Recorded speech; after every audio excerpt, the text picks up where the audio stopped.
Welcome to our channel. Today we how to create a scalable storage solution with Box. Quick tutorial step by step clearly. Start by logging into your Box account. If you don't have an account, visit the Box website and sign up for a free trial. Once logged in, navigate to the dashboard. Click on the New button located at the top of the screen. Select Folder from the drop-down menu to create a new storage space.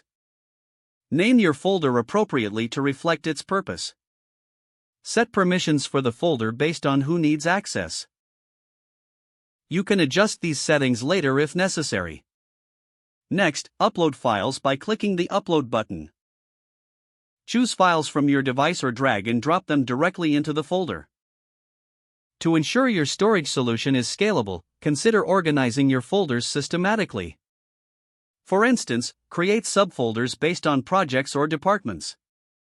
This structure will help you manage files efficiently as your storage needs grow.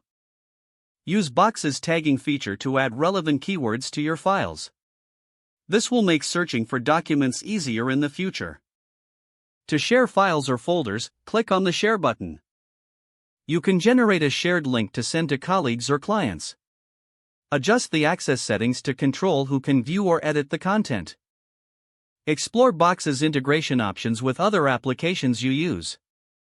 This can enhance your workflow and improve collaboration. Finally, regularly review and manage your storage space. Archive or delete unnecessary files to maintain organization. With these steps, you now have a scalable storage solution with Box. If the page does not load, refresh the browser or try again in a private or incognito window. Make sure you are using the correct email address, then retype it carefully to avoid small typos.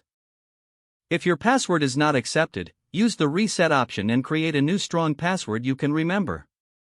Check your spam folder for verification or security emails, then complete any requested confirmation steps.